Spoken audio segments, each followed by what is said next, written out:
माझं शैक्षणिक जीवन जे सुरुवात झालं खऱ्या अर्थानं ह्या जागृती हायस्कूलमधून, ह्याच महाविद्यालयामध्ये मी शिकलो, वाटलो आणि मला ज्यांनी मार्गदर्शन केलं, ज्यांनी संस्कारामध्ये मला घडवलं, त्यापैकी बरेचसे गुरुवर्य या ठिकाणी आहेत. विशेष करून फुटाणेश्वर सुद्धा या ठिकाणी भेटले. बरोबरच मला मन भरून आलं. ह्या डॉक्टर घाळी कॉलेज आणि महाविद्यालय आणि डॉक्टर साहेबांचं कार्य 25-30 वर्षापूर्वीचं कार्य, सामाजिक कार्य, ह्या क्षेत्रामध्ये विविध सामाजिक कामाची सुरुवात आणि पायाभरणी ज्यांनी केली ते आजचे डॉक्टर घाळी साहेब. त्याचबरोबर त्यांचं कार्य पुढे ज्यांनी नेलं आणि त्याच्यामध्ये महिलांचा सहभाग वाढवला, विविध शैक्षणिक क्षेत्रामध्ये उत्तुंग असं कार्य ज्यांनी केलं, त्या प्रतिमा घाळी वहिनी. अशा या दोघांच्या आशीर्वादानं या जागृती हायस्कूल आणि परिवाराच्या संस्था अगदी मोठ्या प्रमाणात आणि सर्वसामान्य व गरीब भूतपूर्व विद्यार्थ्यांच्यासाठी मदत आणि मार्गदर्शन या ठिकाणी झाले. अशा पद्धतीच्या शिक्षण संस्था भविष्य काळामध्ये अगदी सक्षमपणानं चालल्या पाहिजेत, टिकल्या पाहिजेत आणि विशेष करून महिलांच्याकडे आणि मुलींच्याकडे जास्त लक्ष देण्याची पण गरज आहे. आज नारी शक्तीच्या बाबतीत जर बोलायचं झालं तर आपला भारतीय इतिहास जर पाहिला तर नारीनं काय काय केलेलं आहे, किती त्याचं योगदान आहे.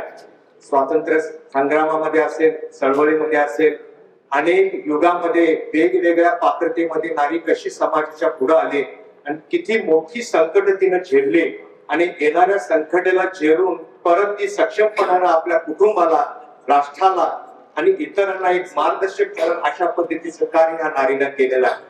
मात्र बरंचसं कार्य नारीचं उत्तुंग असताना देखील पडद्याच्या आड सुद्धा तिला ह्या ठिकाणी काही वेळेला दाखवण्यात आलेलं आहे.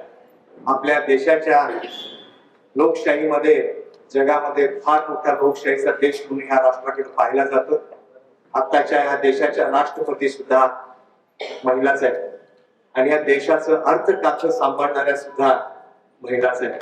आज महिला सर्व क्षेत्रामध्ये आघाडीवर आहेत. सर्वसाधारण जे संरक्षणाची महत्वाची भूमिका असते, ज्याच्यामध्ये आपला देश नंबर 2-3 क्रमांकामध्ये येतो जगामध्ये, त्याही क्षेत्रामध्ये आज महिला आघाडीवर आहेत. भूदलामध्ये, नवदलामध्ये, वायुदलामध्ये आणि एवढंच नव्हे तर अवकाश दलामध्ये देखील आमच्या महिलांनी फार मोठी धडाडी या ठिकाणी मारलेली आहे.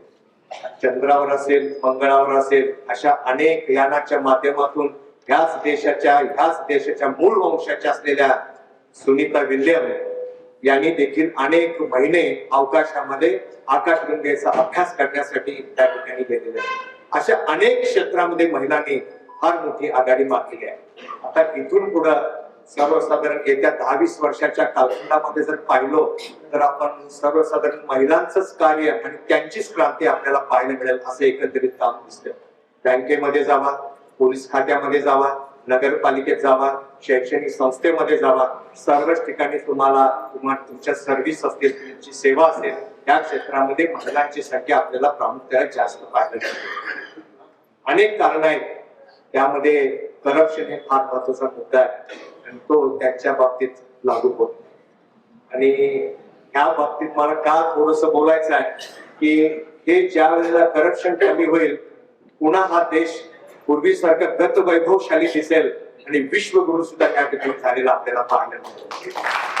अनेक महिलांनी फार मोठी क्रांती केलेली आहे. जग आपल्या देशाकडे बघत असताना जरी 100 वर्षाची प्रगती जर केली असली तर बऱ्याचशा सांस्कृतिक गोष्टी सुद्धा पाहायला जगाला आपल्याकडे यावं लागतं. आपल्या देशातल्या आयर्न लेडी म्हणून त्यांच्याकडे आपण पाहतो, इंदिरा गांधीजी, त्यावेळेला त्यांनी जगाला थक्क करून सोडलेला आहे. अमेरिकेसारखे देश, रशियासारखे देश त्यांच्यासोबत नतमस्तक होत होते. त्यांनी मी काव्याच्या माध्यमातून आपल्या छत्रपती शिवाजी महाराजांच्या पद्धतीने रणनीती त्यांनी त्या ठिकाणी खेळली आणि हा देशाला प्रचंड मोठी ताकद आणि शक्ती मिळवून दिली. म्हणून आज हा देश सुरक्षित आहे. हे सगळं जर पाहिलं तर महिलांच्याकडे आपण बघत असताना, बहिणींच्याकडे बघत असताना एक मातृ म्हणून बघणं गरजेचं आहे, एक बहीण म्हणून बघणं गरजेचं आहे. त्यांचा सन्मान आणि त्यांचा गौरव जर घरापासून समाजापर्यंत जर झाला तरच त्या ठिकाणी सरस्वतीने लक्ष्मी आपल्याला पावलेलं दिसेल. आणि ती जर सुरक्षित असेल आणि आनंदी असेल तरच आपल्याला वैभव संपन्न कार्य आपण आमच्या जीवनामध्ये आपण करू शकतो. कारण आपल्या भारताला भारत माता म्हणून सगळेजण बघतात. या भूमीमध्ये आल्यानंतर देखील या भूमीला नतमस्तक होऊन या देशाची मंदिर असतील, मस्जिद असतील, आमची इथली संस्कृती असेल पाहण्यासाठी विदेशातील लोक अनेक महिन्यानुमहिने या देशात येतात. आज डॉक्टर रक्तमाळा गाडी बहिणींच्या कौशल्य विकास जो कार्यक्रम झाला त्या ठिकाणी महिलांनी किंवा मुलींनी जे काय कलाकृती केलेली आहे ती ही मूळ आमची कलाकृती संस्कृती आहे. हजारो वर्षापासून त्यांनी जतन केलेली आहे आणि इथून पुढे सुद्धा ही कलाकृतीने संस्कृती जतन करण्याचं काम आमच्या भगिनीच करणार आहे. आम्ही सर्व मंडळी त्यांना प्रोत्साहन देणं गरजेचं आहे आणि इथून पुढे त्यांच्यावर विश्वास ठेवून त्यांच्यावर आम्ही आता भरोसा ठेवून इथून पुढे आमच्या कार्यामध्ये एक पाऊल ते पुढे कसं जातील आणि स्वच्छ कारभार करतील या पद्धतीने त्यांना आपण प्रोत्साहन देणं गरजेचं आहे. अनेक कौशल्याच्या माध्यमातून उद्योग त्या ठिकाणी उभा करतायत. मोठमोठ्या कंपनीचे सीईओ त्या ठिकाणी आपल्याला झालेले या ठिकाणी बघतोय आपण. आज या ठिकाणी या महाविद्यालयाच्या माईंच्या सोबत आम्ही बघितलो काय मुलींनी किती सुंदर असं काम त्या ठिकाणी केलेलं आहे. जे सर्वसाधारण कलेच्या माध्यमातून आणि कौशल्याच्या माध्यमातून ते आपण करू शकतो. आज जे रेडीमेड आहे आणि रेडीमेडच्या माध्यमातून जे नुकसान होतंय आणि पर्यावरणाला जे घातक होते ते आपण पाहतोय, मात्र त्याच्याकडे आपण दुर्लक्ष करतोय, चर्चा करतोय, मात्र त्यालाच आपण प्रोत्साहन देत असतोय. अशा अनेक समस्याला कारणीभूत असलेले आम्हीच आहोत. मात्र दोष मात्र विज्ञानाला आपण देत असतो, इतर गोष्टीकडे दोष आपण दोष देत असतो. थोडस त्यांच्या हातात जर सर्व कारभार जर आपण दिला आणि त्यांना जर चालना जर दिली तर नक्कीच ही कला संस्कृती आणि इतर क्षेत्रामध्ये आपल्याला त्यांचं उत्तुंग असं कार्य या ठिकाणी पाहायला मिळेल.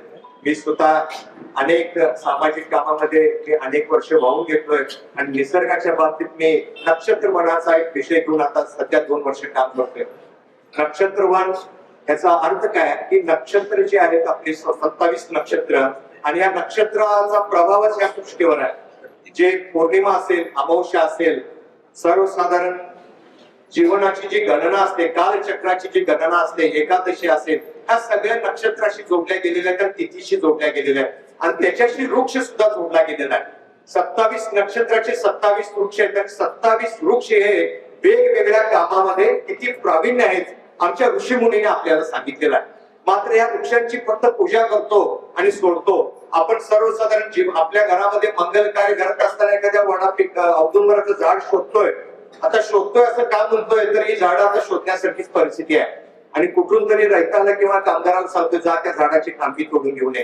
तर असं कधी सांगितलं नाही की माझ्या घरामध्ये ह्या सगळ्या झाडांच्या खांबी तोडून आम्ही या घरात मंगल कार्य करतो. नेमकं हे काय कार्य करतंय, याला काय या ठिकाणी आणलं जातं, का त्याची पूजा केली जाते हे कधीच आम्ही आजपर्यंत विचार केलेला नाही. ही वृक्ष लावण्याची आज गरज आहे. ही वृक्ष लावण्याची का गरज आहे तर हे वृक्षच आमचे खरे पूर्वज आहेत. ते वृक्ष जर सुरक्षित असेल तरच आपण सर्वजण सुरक्षित आहोत. आमच्या फुफ्फुसाचं जर संरक्षण कोण करत असेल तर हे वृक्ष करतात. राहिलेलं संरक्षण हे समुद्र करते, कारण हे आपल्या पृथ्वीचं फुफ्फुस आहे. आता आपण या नक्षत्र वनाच्या माध्यमातून 27 नक्षत्राचे वृक्ष कुठले आहेत, त्यांचं नेमकं कार्य काय आणि ते नेमकं वृक्ष लागवडीनंतर त्याचे फायदे काय ते समजून घेणं गरजेचं आहे. या वृक्षांच्यावर अनेक पशु पक्षी या ठिकाणी बसतात. अनेक पशु पक्षी हजारो किलोमीटर पासून प्रवास करून त्या ठिकाणी येतात. अशा वृक्षाच्या माध्यमातून या पशु पक्षींची घरटी, त्यांचा आवाज आणि त्यांचा चिवचिवाट सुद्धा वातावरणामध्ये सकारात्मक वातावरण या ठिकाणी निर्माण केलेलं या ठिकाणी पाहायला मिळतात. अनेक साधू संतांच्या पाठीमागे आजूबाजूला आपल्याला वृक्ष दिसतात. तर आता काय झालं, केवळ पूजेचं माध्यम आणि उत्सवाचं माध्यम ठरल्यामुळं आमची मूळ संस्कृती आम्ही बाजूला ठेवलोय आणि पाश्चात्य संस्कृतीकडे आपण चाललोय. आणि पाश्चात्य संस्कृती, पश्चिमकडची जे राष्ट्र आहेत ते मूळ भारतीय संस्कृतीचा अध्ययन करायला लागले. आमच्या संस्कृतीचा PhD करून आमच्या संस्कृतीमध्ये पंडित असलेल्या लोकांना तिकडे बोलून भारतीय संस्कृती समजून घेण्याचं ते काम करतायत. जरी जग 100 वर्षे ही प्रगत राष्ट्र जर पुढे असली तरी आमचं ज्ञान आणि आमचं विज्ञान सुद्धा त्यांच्यापेक्षा अनेक पटीनं पुढे आहे हे दाखवून देण्याची आज गरज आहे. आणि ह्याच्यामध्ये महिला कुठेही कमी पडणार नाहीत. फक्त आपण धाडसाला त्यांच्यावर जबाबदारी देणं गरजेचं आहे. आज या ठिकाणी साहेब मला बोलवून माझा आपण पहिल्यांदा या विद्यावर्धनीच्या प्रांगणामध्ये ह्या हॉलमध्ये आपण सत्कार केला.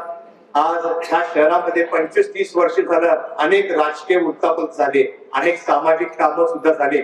मात्र राजकीय उलथापालथ होत असताना सामाजिक कामामध्ये डॉक्टर घाळी साहेबांचा चेहरा पुढे घेऊन सगळेच पक्ष जात असतात.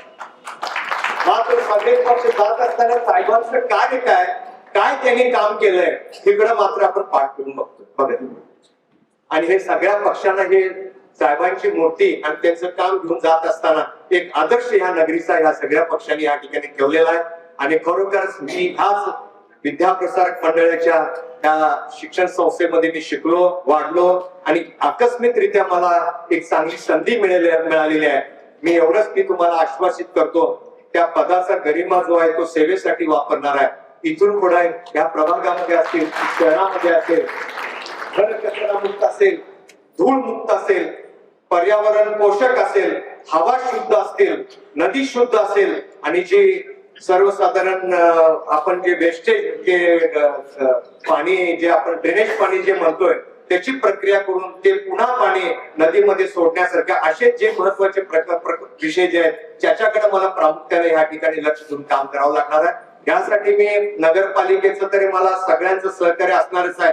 तर नागरिकांच्याकडे मी जाणार आहे, ज्यांच्याकडे ह्याच्याबद्दलचं टॅलेंट आहे त्यांच्याकडे मी जाणार आहे आणि त्यांना घेऊन मी येत्या 5 वर्षामध्ये काम करणार आहे. त्यामुळे इथून पुढे मी शहरातल्या सर्व नागरिकांच्याशी विसुगंज करून त्यांच्या संपर्कात राहून त्या शहराचा विकास या ठिकाणी करणार आहे. जितकं शक्य असेल तितकं करण्याचं काम मी या ठिकाणी करणार आहे.